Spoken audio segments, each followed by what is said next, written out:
out there is life on Mars, say scientists, and it's closely related to our own planet. And it's always linked to Antarctica. Often say they think there's bacteria below Mars' icy surface that is very similar to that found in Antarctica. Well, most people remember there was a photograph of Mars in the McMurdo Sound. There were bacteria being released from under the ice that were flowing into the McMurdo Sound that looked just like Yellowstone National Park. Well, guess what, you guys? The world's laboratory for astrobiology is Yellowstone National Park, and there are some other places around the world, but no place is equal to Yellowstone due to what are called extremophiles, bacteria that can live in extreme cold or extreme hot. And Doug, one of the reasons, and I want to share something tonight, one of the reasons I've spent so much time in Yellowstone, beyond I love it, beyond the fact that it's amazingly beautiful, is that I knew there was something there. It didn't come into focus, obviously, 45 years ago when I started photographing that. And that being Yellowstone National Park. I didn't know all this stuff. I didn't even think about this stuff. I just like, man, what a great place of contrast. So before you guys go listening to the volcano's going to blow at any time, the volcano's going to blow at any time, the volcano's going to blow at any time, I want you to take a look. I put up Yellowstone, the Unseen Splendor. Now, this is just basically a reel, some of the most beautiful photography in the world that exists.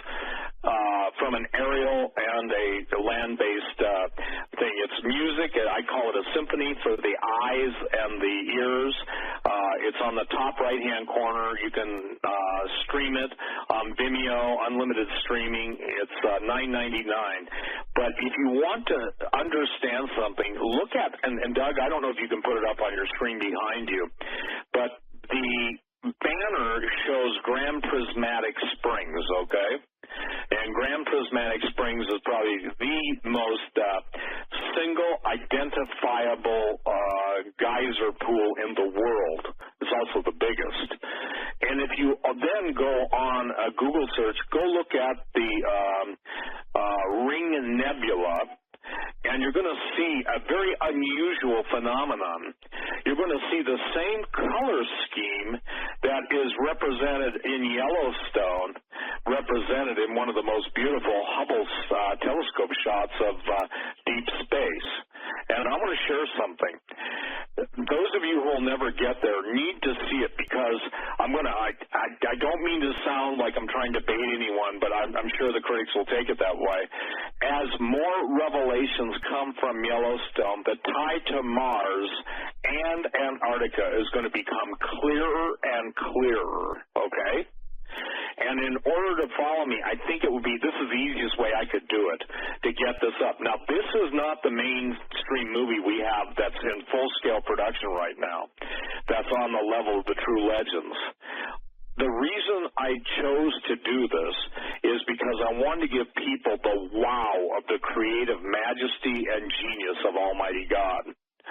You look at this and you go, wow. It truly, and the wow is, I use the definition wow, or the acronym for the wonder of His Word. And I've been told by people, Doug, that saw it at Branson. If you remember, ladies and gentlemen, Yellowstone and the pretty picture you see on the front of my website, or the one that Doug has up now that you can view, each one of those colors is a thermophile bacteria. This is what Antarctica is dealing with. This is why what you saw running into McMurdo Sound when the ice was melting was the very same extreme bacteria, extremophiles, just meaning bacteria that are only present in really hot or really, really cold water. In other words, extreme, i.e., that's why they call them that. But one of those bacteria changed the history of the world forever. One of those bacteria at Mushroom Springs, now, they're going to say that Mars, here's how it's going to play out in the Antarctic. They're going to claim that the Martian bacteria had a chance to evolve under the ice, away from any of the, if you will, terrestrial earthly influences, whether it's gamma rays or whatever. And that life became, if you will, through whatever, an upheaval or an event.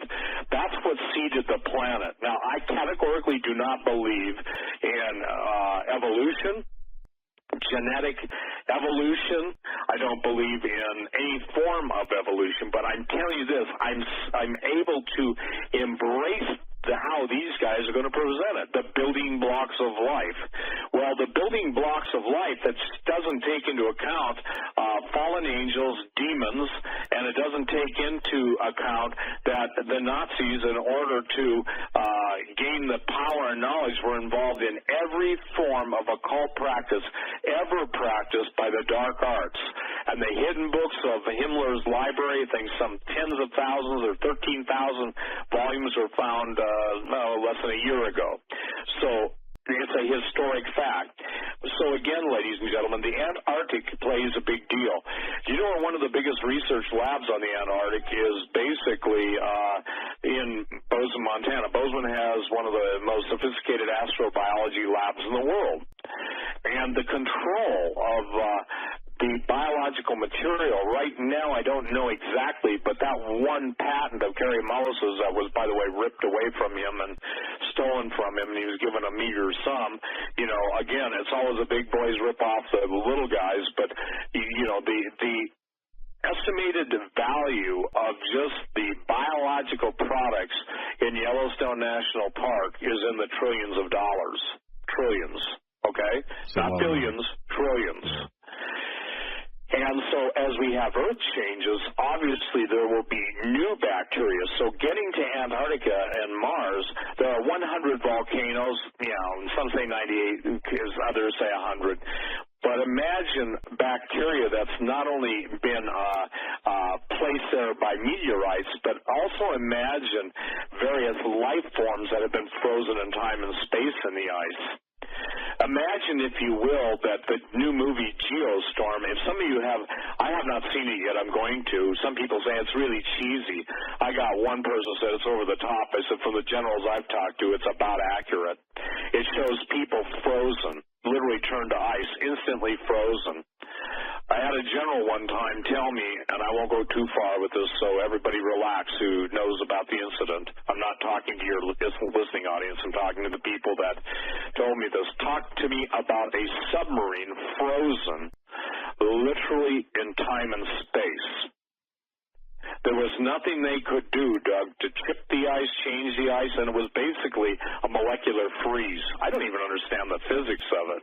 Yeah, imagine trying to explain that. I mean, wow. How do you tell someone about that, okay? Yet you see in Geostorm, so let me share this with you. I believe the genetic memory of the fallen angels and their offspring is so, how should I say this now, being released in those who are, if you will, possessors of that, what I would call the third genome, if you will, the third strand of DNA, that it's now coming forth, and they talk about genetic memories, and it's just like, I think it's a good point to recognize that when you see all the Antarctic stuff, that it's critical. Now, again, the people that were brought down to the Antarctic, it doesn't matter who went down there. There are levels of degrees of who gets shown what, okay? But in general, the powerful brokers that brought them down there, it's beyond the Pope, it's beyond the President, it's beyond Vladimir Putin, it's beyond all these guys, is basically making it known that he runs a show.